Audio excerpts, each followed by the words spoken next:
Florence Pianaro, bonjour. Tu es gestionnaire de paie chez Sodial. Ici, toutes les équipes ont été assez admiratives de la qualité de la gestion de la paie pendant la crise. En quoi votre organisation s'est-elle trouvée brutalement du jour au lendemain chamboulée et quelles nouvelles mesures ont été mises en place à compter de mi-mars? Oui, alors le confinement a commencé peu de temps avant le début du contrôle de la paye de mars. Donc on a été équipé rapidement pour que le télétravail s'organise afin d'être en mesure d'assurer les payes. Une fois l'organisation matérielle en place, on a continué notre activité avec les outils informatiques à notre disposition, les répertoires communs, les fichiers partagés, également les conversations Teams individuelles entre les équipes paye, mais aussi avec l'ensemble de la DRAS, donc la direction des rémunérations et avantages sociaux. Donc à la fois pour le partage des informations communes, pour poser nos questions et aussi important pour garder le contact entre nous. Alors, ce qui nous a interpellés aussi, c'est que, on le sait tous, vous assumiez déjà une charge de travail très importante. Du coup, vous avez dû assurer en plus tous les impacts de la crise. Comment vous êtes-vous organisé pour assurer et assumer tout cela?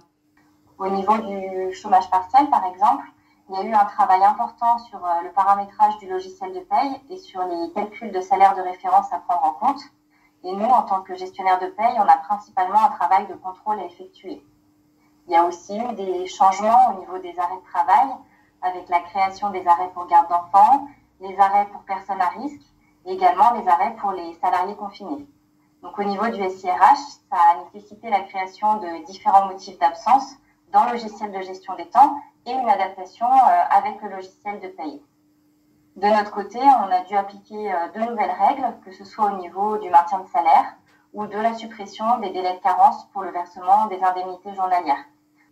Bien évidemment, il y a une coopération essentielle entre les gestionnaires de paye et les services RH au quotidien, car ce sont les RH et les relais RH qui centralisent un grand nombre d'informations essentielles. Sur les payes de siège, par exemple, on a la majorité des collaborateurs qui sont en télétravail, ce qui implique un suivi important des déclarations sur le logiciel de gestion des temps.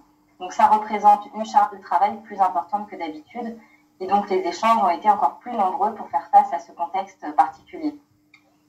Alors, ce qu'on a vu aussi, vous avez réussi à gérer les paies sans retard, que ce soit en mars, c'est-à-dire moins de 15 jours après la mise en place des mesures, de nouvelles mesures sanitaires, ou en avril en plus, vous deviez gérer énormément d'impacts supplémentaires.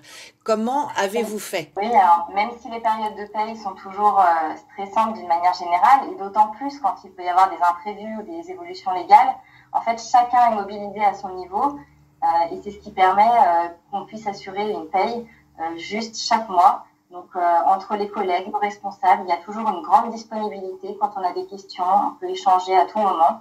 Donc, finalement, il y a une bonne dynamique d'équipe qui permet de tenir et d'assurer nos payes chaque mois.